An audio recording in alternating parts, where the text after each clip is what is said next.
Air. Ya, air kalau untuk bersesuci, misalkan wudhu untuk menghilangkan hadas kecil, untuk mandi besar atau menghilangkan hadas besar, itu harus menggunakan air yang suci dan menyucikan. Sekali lagi, air yang suci dan menyucikan. Karena tidak semua air suci bisa menyucikan. Nah, air yang suci menyucikan itu contohnya air sumberan dari mata air, itu air yang suci dan menyucikan. Terus air salju, nah, itu juga suci dan menyucikan. Termasuk air embun, ya, embun. Misalnya tidak ada air subuh keluar dari rumah tuh di daunan itu ada air buat wudhu boleh. Itu contoh air yang suci dan menyucikan, termasuk air laut. Air laut itu walaupun asin itu suci dan menyucikan ya, karena itu lebih dari 2 kula. Air yang lebih dari 2 kula itu bisa menyucikan ya, termasuk air yang suci dan menyucikan. Nah, ukuran secara mudah itu kalau membuat bak air itu minimal itu 1 meter persegi termasuk tingginya. Itu sudah termasuk 2 kolah ukurannya. Jadi di situ bisa kalau lebih dari 2 kolah itu tidak harus mancur ya, itu boleh.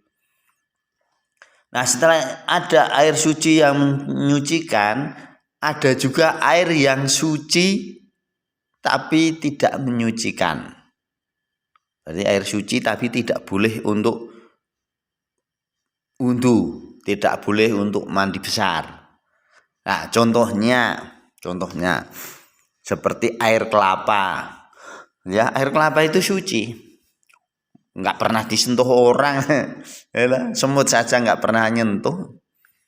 Tapi kalau buat wudhu enggak boleh. Termasuk air teh, air kopi itu juga suci. Tadi tidak menyucikan alias tidak boleh buat sesuci. Nah, selain ada air yang suci tidak menyucikan, ada juga air mustakmal. Nah, air mustakmal ini juga tidak bisa untuk bersesuci. Air mustakmal itu air yang kurang dari 2 kolah seperti yang saya katakan tadi, 2 kolah itu. Air yang kurang dari 2 kolah dan terkena air yang sudah buat sesuci.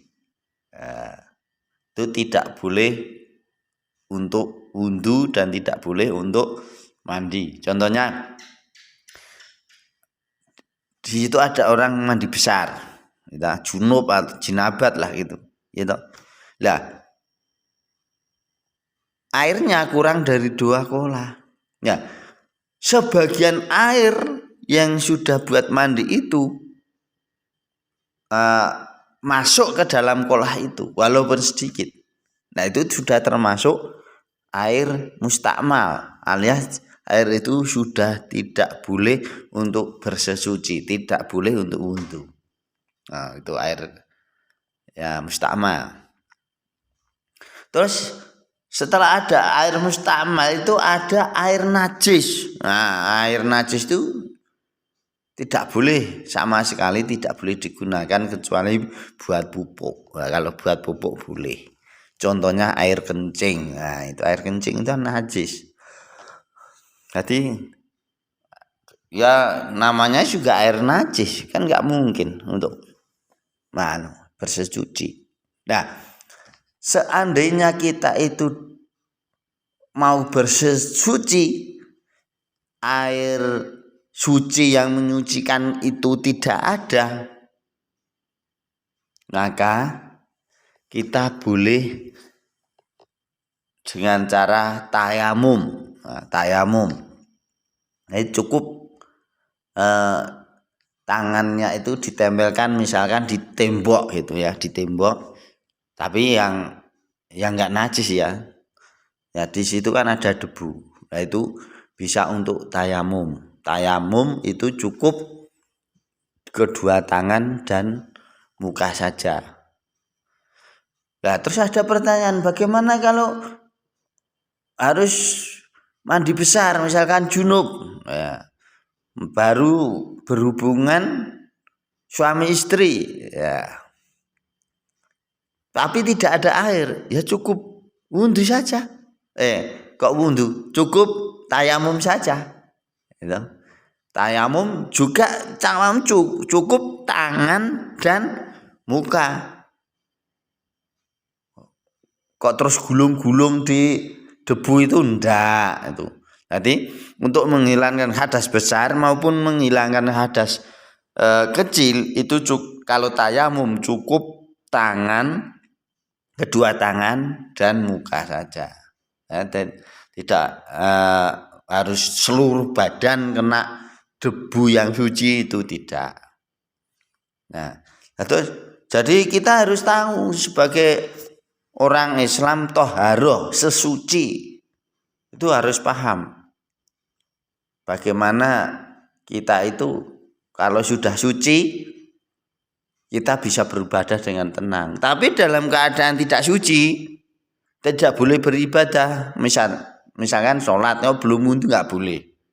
Sudah wudhu kok belum mandi junub, padahal baru jinabat, juga tidak boleh.